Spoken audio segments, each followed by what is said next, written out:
দুনিয়ার ইতিহাসে এমন কিছু মুসলিম নারী আছেন যাদের নাম শুনলেই শক্তি, সফলতা আর ঈমান এই তিনটে শব্দ একসাথে মনে পড়ে। আজ আমরা যাদের সাকসেসফুল মুসলিম ওমেন বলি, তাদের পথ নতুন নয়। এই পথ শুরু হয়েছিল 1400 বছর আগে। তুরস্কের সফল ব্যবসায়ী নারী হোক, বা মিডল ইস্টের লিডার হোক, বা দক্ষিণ এশিয়ার প্রভাবশালী মুসলিম নারী, তাদের জীবনে একটা জিনিসই কমন: আল্লাহর সঙ্গে গভীর সংযোগ।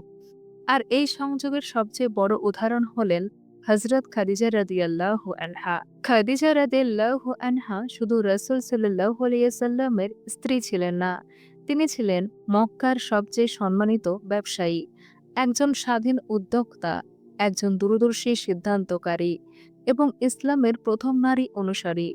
ইসলাম আসার আগে তার ব্যবসা চলত সিরিয়া ও ইয়েমেনের পর্যন্ত। পুরুষদের সমাজে থেকেও তিনি ছিলেন মর্যাদার শীর্ষে। কিন্তু প্রশ্ন হলো, খাদিজা রাদিয়াল্লাহু আনহা কেন এত শক্ত ছিলেন? কারণ তার শক্তির উৎস ছিল আল্লাহ। প্রথম যে অভ্যাসটা ছিল সেটা হলো তাহাজ্জুদ। শক্ত নারীর গোপন ভিত্তি হলো তাহাজ্জুদ। ভোরের সময়টা মানুষের মস্তিষ্কের জন্য সবচেয়ে শক্তিশালী সময়। খাদিজা রাদিয়াল্লাহু আনহার জীবনেও রাতের ইবাদতের প্রভাব স্পষ্ট। ওহির প্রথম দিন যখন রাসূল সাল্লাল্লাহু আলাইহি সাল্লাম ভয় ও দুশ্চিন্তায় ছিলেন, তখন খাদিজা রাদিয়াল্লাহু আনহা এক মুহূর্তের জন্যও ভেঙে পড়েননি। তিনি বলেছিলেন, আল্লাহ আপনাকে কখনো অপমান করবেন না। এই আত্মবিশ্বাস কোথা থেকে আসে? আল্লাহর সঙ্গে ব্যক্তিগত সম্পর্ক থেকে। আজও সত্য একটাই: যে নারী রাতে আল্লাহর সামনে কাঁদে, আল্লাহ তাকে দিনে দুনিয়ার সামনে শক্ত করে দাঁড় করান। তুমি যদি জীবনে আটকে যাও, কেরিয়ার, টাকা, বিয়ে, আত্মবিশ্বাস, তাহলে 2 রাকাত তাহাজ্জুদ দিয়ে শুরু করো। 1 সপ্তাহ চেষ্টা করো, আর দেখো কিভাবে তোমার জীবন বদলে যায়। দ্বিতীয় অভ্যাস হলো ফজরের পর সকালে জিকির। আজকের দুনিয়ায় সকালে উঠে মানুষ কি করে?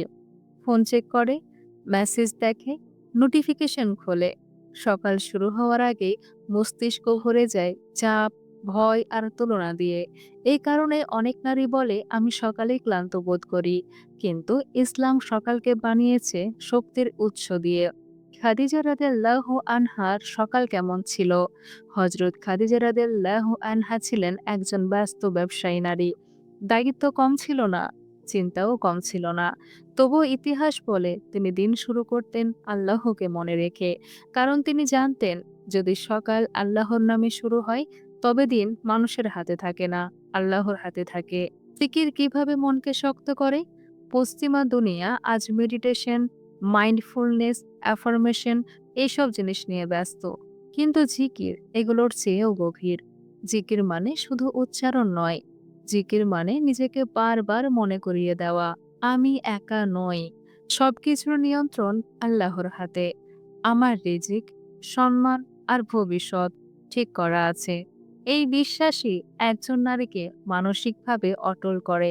ফজরের পর কেন জিকির সবচেয়ে শক্তিশালী? ফজরের পরের সময়টা মানুষের মস্তিষ্ক সবচেয়ে খোলা থাকে। এই সময়ে যা আমাদের মস্তিষ্কে ঢুকবে, সেটাই সারাদিন প্রভাব ফেলবে। খাদিজা রাদিয়াল্লাহু আনহা জানতেন, সকাল যদি আল্লাহর স্মরণে ভরে যায়, তবে দুশ্চিন্তার জন্য জায়গায় থাকে না। জিকিরের গভীর অর্থ শুধু কোনা নয়, আয়াতুল কুরসি, নিরাপত্তা ও আত্মবিশ্বাস। আমার জীবন আল্লাহর হেফাজতে। সুবহানাল্লাহ, সবকিছু নিখুঁত না হলেও আমার আল্লাহ নিখুঁত। আলহামদুলিল্লাহ, অভাবের মাঝেও কৃতজ্ঞতা। যা আছে সেটাই বরকত। আল্লাহু আকবার, সমস্যার চেয়ে আমার আল্লাহ বড়, আর ভয়ের চেয়ে আমার আল্লাহ বড়। এই কথাগুলো দিনে বারবার নিজেকে মনে করিয়ে দিলে ভেঙে পড়া কঠিন হয়ে যায়। খাদিজা রাদিয়াল্লাহু আনহার সিদ্ধান্তে জিকিরের প্রভাব। খাদিজা রাদিয়াল্লাহু আনহা কখনো তাড়াহুড়ো করে ব্যবসায়িক সিদ্ধান্ত নিতেন না। কারণ তার মন ছিল স্থির, আর স্থির মন আসে আল্লাহর স্মরণ থেকে। যে নারী সকালে জিকির করে, সে সিদ্ধান্ত নেয় ভয় দিয়ে নয়, ভরসা দিয়ে। আজকের বোনেদের জন্য বাস্তব প্রয়োগ: তুমি যদি বলো আমি খুব ব্যস্ত, তাহলে শোনো, জিকির সময় নেয় না, জিকির শক্তি দেয়। শুরু করো ফজরের পর 3 থেকে 5 মিনিট। ফোন সাইলেন্ট, ধীরে ধীরে শব্দ বুঝে ২১ দিন ধরে করো, তারপর নিজেই বলবে আমি আর আগের মতো নেই। এই অভ্যাস না থাকলে কি হয়? যে সকাল আল্লাহ ছাড়া শুরু হয়, সে সকাল মানুষ নিয়ন্ত্রণ করে। তখন ছোট কথা বড় লাগে, ছোট সমস্যা পাহাড় হয়, আর নিজের উপর বিশ্বাস কমে যায়। তৃতীয় অভ্যাস হলো জোহর, মানে মানসিক রিসেট। দুপুরে মানুষ সবচেয়ে ক্লান্ত হয়। খাদিজা রাদিয়াল্লাহু আনহা ছিলেন ব্যবসা, পরিবার ও সমাজের ভার বহনকারী একটা নারী। কিন্তু তিনি জানতেন থামা মানে হেরে যাওয়া নয়।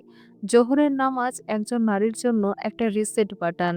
অজু শরীরকে সতেজ করে, নামাজ চিন্তাকে পরিষ্কার করে, আর দোয়া সাহস বাড়ায়। চতুর্থ অভ্যাস হলো কুরআন, দূরদর্শী নারীর গাইড। খাদিজা রাদিয়াল্লাহু আনহা প্রথম ইসলাম গ্রহণ করেছিলেন কারণ তার হৃদয় সত্য চিনতে পেরেছিল। কুরআন শুধু ইবাদতের বই নয়, কুরআন সিদ্ধান্তের আলো। সূরা ইউসুফ শেখায় ধৈর্য, সূরা বাকারা শেখায় ন্যায়, সূরা কাহাব শেখায় সম্পদের ভারসাম্য। প্রতিদিন ১০ থেকে ১৫ মিনিট কুরআন একজন নারীর চিন্তাকে পুরোপুরি বদলে দেয়। পঞ্চম যে অভ্যাসটা হলো, সেটা হলো রাতের শুকরিয়া ও দোয়া। শুকরিয়া মনকে হালকা করে।